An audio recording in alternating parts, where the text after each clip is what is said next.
So the purpose of this recording is just to walk through the mind map of my professional development plan. It starts up here. So my current RN role until graduation is I'm a traveling NICU nurse. So these are some goals that I have during my 2-ish years before graduation. One would be to obtain a student NAP membership that can continue and carry over into my first year as a advanced practice nurse. It's discussed in further detail in the professional organization part. I would like to obtain an American Nurses Association membership. I've put that off for many years. It's something that I think is seemingly important since they create a lot of the codes of ethics that we've talked about in this course and other protocols and advocacy projects that they are involved in are important to furthering the field of nursing.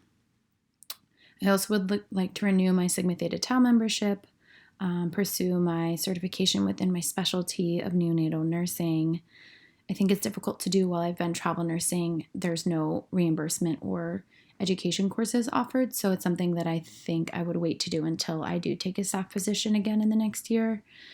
Those are the details about the exam, which both would be completed, having 2 years in the specialty.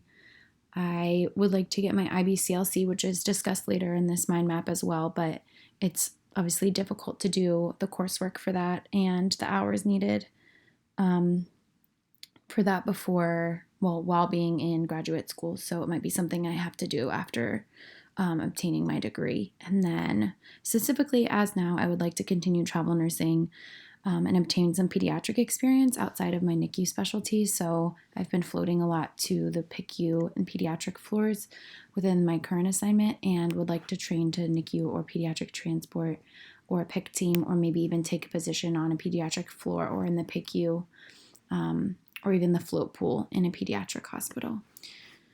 So that is about my current role. And then post-graduation, we would start with a tentative timeline. So you can look through this and see here the timeline of all of that. I know it will take probably 6 months from graduation until potentially starting a new job. And then certification, there's a link to the PNCB website, and that's the exam I would like to take since it's maintained through licensure, and the ANCC certification is only good for 5 years. So some details about each exam, and that will be useful for me in future years to look back on, and the timeline for the examination. And then we walk to licensure.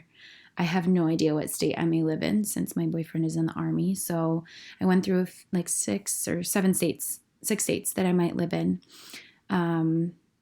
which could change, but just discussing what licensure is needed, application fees, timelines for approval, etc. It does seem that the South Carolina license would be the easiest to obtain since I already have my current license there. It's a simple upgrade application, very inexpensive. And there's an opportunity for us, me and my boyfriend, to move to Honduras for him to work. So I would have to work for a nonprofit organization there since my license would cross over from the U.S. to work for a U.S.-based nonprofit.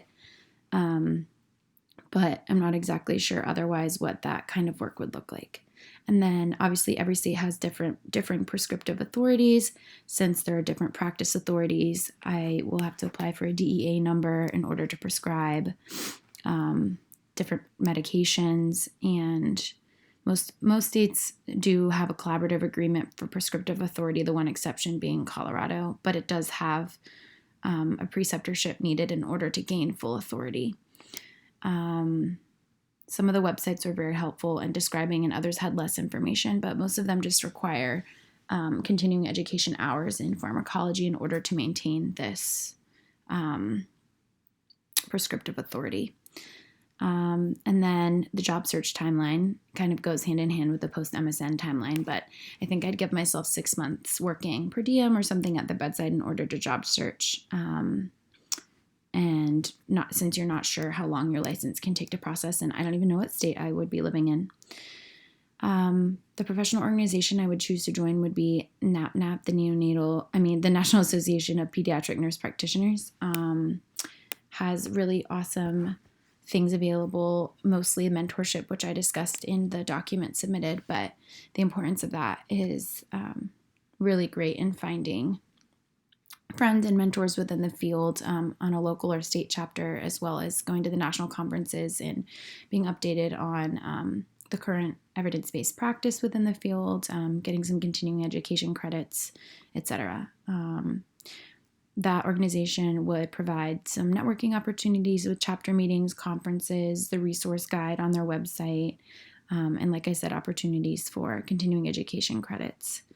I discussed mentoring in further detail in the document I submitted, but I actually found my incredible mentor at a national association conference in undergraduate college. So I think it's something that I will choose to join now and carry over.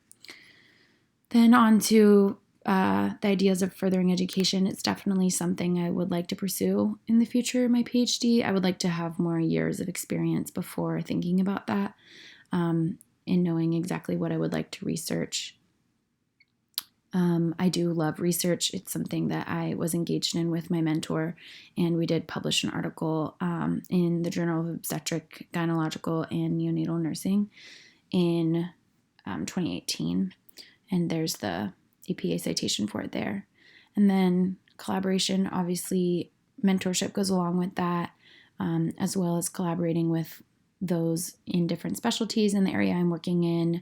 Specifically, if I had a lactation focus, I know it would be important to collaborate with local ENT specialists, as they deal a lot with ENT abnormalities, and obviously speech language pathologists would have a huge collaboration piece in that. So those are things that I could see being necessary in collaboration with my future career. And then to the big guy, pediatric nurse practitioner, primary care.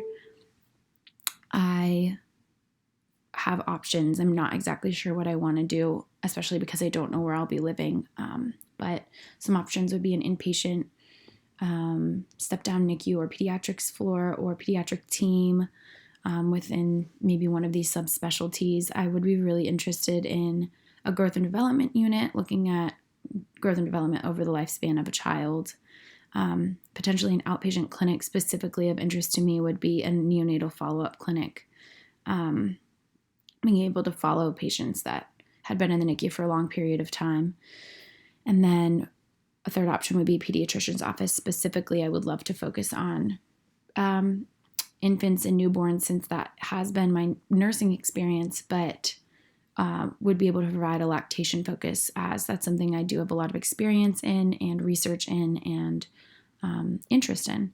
So the IBCLC certification is discussed here, though it's pretty intensive, and I do not think that it is feasible to complete while being in graduate school. It is something I would look to complete potentially after graduating. So they only offer the exam twice a year, so that's something I'll have to take into consideration. And then eventually, I would really like to start a business.